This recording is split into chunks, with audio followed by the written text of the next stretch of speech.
Nothing, the brand known for its transparent smartphones, has jumped into the headphone markets with these, the Nothing Headphones 1. They cost $299 and they're aiming to compete against the likes of Sony and Bose.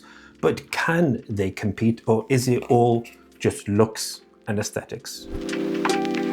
The most obvious place to start when it comes to headphones ones is of course its design. They are very unique and very attention-getting. If you're out and about walking in the street with these on, people do double take, I'm not gonna lie to you, but other elements of this are super interesting. Let's talk about the actual cups themselves. They are squidgy soft and very, very comfortable to pop on your head and use. One thing I would say though, they actually weigh 329 grams. So if you're wearing these for long periods of time, you do feel the weight, but they are strong and sturdy. This band and this frame and the whole build of it is excellent. It's really, really well built, but they are slightly bulky. If you look along the frame of one of the cups here, which is actually on the right-hand side, you'll notice you don't get annoying touch controls. They're actually all physical controls. So what you have here is a power switch, a scroll wheel for volume and toggle to skip tracks as well, and you even benefit from a 3.5mm jack, and those are an amazing welcome experience because it just makes using these regardless of weather conditions really, really simple and easy to use with no hassle and no need to keep taking your phone out to change tracks or skip or increase volume. Some of the highlight features of the Nothing Headphone ones are things like 35 hours of battery life with ANC on and 80 with it off. And speaking about ANC, if you're using this out and about in sort of busier environments, not a home as such, you do notice how much noise cancelling you're actually getting, which is, to be fair, pretty decent. The battery life on this is sick. So legit using these for multiple hours per day, lasted over 2 weeks before we actually had to physically plug them in and recharge them, which gives you an idea as to how much that battery life is real. Now, that does sometimes mean ANC is off and sometimes it's on. So it's kind of a mixture of both. Couldn't actually give you an exact date, but I think those 80 hours and 35 are probably pretty close. Maybe drop it 10% to get a more realistic expectation. And then if you were to plug this in for 5 minutes, you'll get 2 hours of recharge time, and you also get 2 hours of playtime, and you also get IP52 dust and water resistance.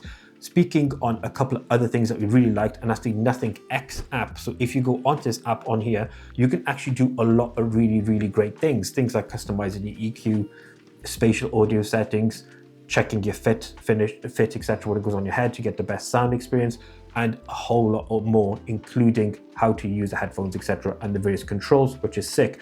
If you use something like a Nothing Phone 3, when we've been using this to test these, you'll also benefit from things like ChatGPT integration, where you can speak to it as a digital assistant like you would on, say, Google Assistant or Siri, for example. Some really unique features, some stuck within a Nothing ecosystem, but otherwise a very, very good experience. And then the sound signature on this. Now, they're actually powered by KEF Audio, which is a high-end audio brand here in the UK, but the default sound signature on these is pretty meh. It's okay, but if you add in an EQ, we like our stuff to be bassy, you'll actually then get a really good representation of sound. You get really good low ends, really good high ends, and it's not mixed in any way when it comes to things like, you know, dropped off in quality or you get any tinny noise, etc. It retains a lot of that quality, but the bass level, entry level sound signature is a bit hit and miss.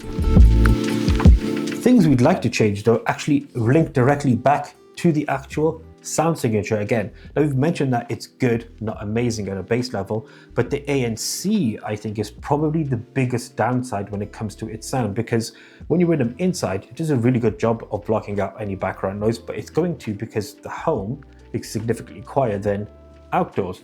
And outdoors wise, you do get a lot of sound leakage, a lot of background noise leakage into the headphones themselves.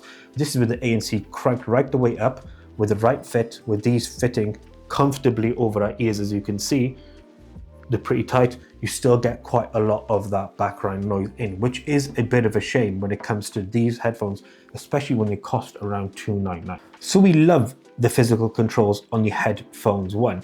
One outlier though is this toggle switch. when you'll spend quite a lot of time interacting with this throughout your day, using this out and about, for example, or at home, wherever it may be. This will get quite a lot of use, and it doesn't sort of sit as well or feel as well built as the rest within this frame. And because of the time stamp, likely when you spend it 2.9, you can use over time, this might loosen up a little bit. So that's probably something to just keep an eye out and keep a watch of. The rest of the buttons all feel great. The final thing to talk about on the headphones one is, of course, that $299 price tag. And you're probably thinking, you can't get a Sony or a Bose pair of headphones for $299, Shaz. What are you talking about? Well, you can if you buy an older gen model. And with Bose's Ultra headphones and their Sony's new XM headphones, or MX, one of the two, whatever they're called, the upgrades are only small, they're not massive significant. So buying a previous gen one would still cost you around about $250 to $350, which puts them directly in line with a Nothing Headphones one.